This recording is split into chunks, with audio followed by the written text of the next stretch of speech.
നമ്മളുടെ ഈ റാളം അങ്കമാലി അടിരൂപതയുടെ പരിസരത്തുള്ള രൂപതകൾ, പ്രത്യേകിച്ച് കോതമംഗലം, പാല ആ, രൂപതകളിലേക്ക് ഭാഗങ്ങളിൽ ഇഷ്ടംപോലെ വീടുകളും സ്ഥലങ്ങളും ഒക്കെ വിൽക്കാനായിട്ട് കിടക്കുന്നുണ്ട്.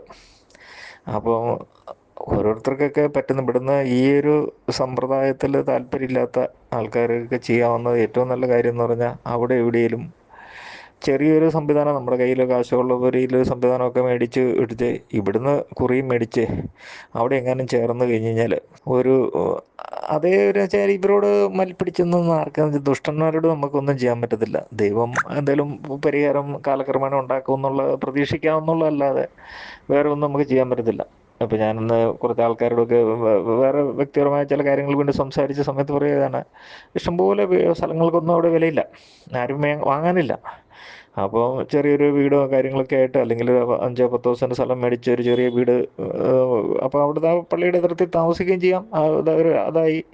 ഇനിയിപ്പോൾ ഇവിടെ എറണാകുളത്ത് കണ്ടിന്യൂ ചെയ്യേണ്ടവർക്ക് കണ്ടിന്യൂ ചെയ്യാം. പക്ഷേ നമുക്കവിടെ ഒരു ഇടവക ചേർന്ന് കഴിഞ്ഞാൽ ഞായറാഴ്ചയൊക്കെ അവിടെ പോവുകയോ പള്ളിക്ക് പോവുകയോ, അല്ലെങ്കിൽ മനുഷ്യൻ്റെ ഓരോ ആവശ്യങ്ങൾ വരുന്ന സമയത്ത് അവിടെയൊക്കെ അത് ചെയ്യാവുന്ന കാര്യങ്ങളുള്ളൂ. ഈവൻ എറണാകുളംകാരായ ബോൺ എറണാകുളംകാർക്ക്, അങ്കമാലിക്കാർക്കും ചെയ്യാവുന്ന കാര്യങ്ങൾ ഇതൊക്കെയാണ്. അവർക്കും ഇവരുടെ ഇപ്പോഴത്തെ ഈ പോക്കിനോട് താല്പര്യം ഇല്ലാത്തവർക്ക് അങ്ങനെ ഒരു കാര്യത്തെപ്പറ്റി ആലോചിക്കാം. അവർക്കും കോതമംഗലോ, അവർക്ക് ചില ആൾക്കാർക്ക് കോട്ടയം ഭാഗത്തേക്ക് വലിയ താല്പര്യം ഉണ്ടാകത്തില്ല.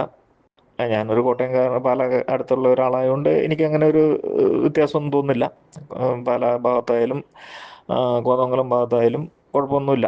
പിന്നെ ഇരിഞ്ഞാലക്കുട ഭാഗത്തും അല്ലെ തൃശ്ശൂർ ഭാഗത്തും ഒക്കെ പോകാം. പക്ഷേ ഞാൻ പറയാം, അധികം ഇതിൽ നിന്ന് വിടാതെ ഇതിൻ്റെയൊക്കെ അതിർത്തിയിലൊക്കെ നോക്കി, അതിർത്തി ഇടവകകളിൽ നോക്കി, മറ്റു രൂപതയിൽപ്പെട്ട അതിർത്തി ഇടവകളിലൊക്കെ പോയി നോക്കിയിട്ട് ചെയ്യാവുന്നൊരു കാര്യമാണ്. അപ്പം കുറച്ച് ആൾക്കാരൊക്കെ ഇവിടുന്ന് മാറുന്ന സമയത്ത് വ്യക്തമായ കാരണങ്ങൾ പറയുക.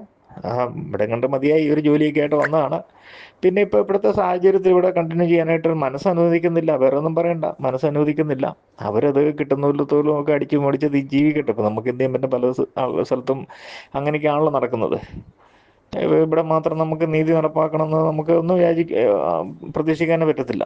അത് അങ്ങനെ ഒരു കൂട്ടിച്ചേർക്കലാണ് എനിക്കുള്ളത്. താല്പര്യമുള്ളവർക്ക് അറ്റ്ലീസ്റ്റ് ഇനി നാട്ടിൽ എന്തെങ്കിലും സ്ഥലമോ കാര്യങ്ങളൊക്കെ ഉള്ളവർ വിൽക്കാതെയും ഇരിക്കുക. അവിടെ നിന്ന് പേര് വെട്ടിയിട്ടില്ലെങ്കിൽ, പള്ളിയിൽ നിന്ന് പേര് വെട്ടിയിട്ടില്ലെങ്കിൽ അത് കണ്ടിന്യൂ ചെയ്യുക. ഇനി പേര് വെട്ടി ഇനി ഇവിടെ എങ്ങാനും വന്ന് ചേർന്നിട്ടുണ്ടെങ്കിൽ അത് തിരിച്ചങ്ങോട്ട് ചേർക്കുക. അങ്ങനെയൊക്കെ കാര്യങ്ങൾ ചെയ്യാം.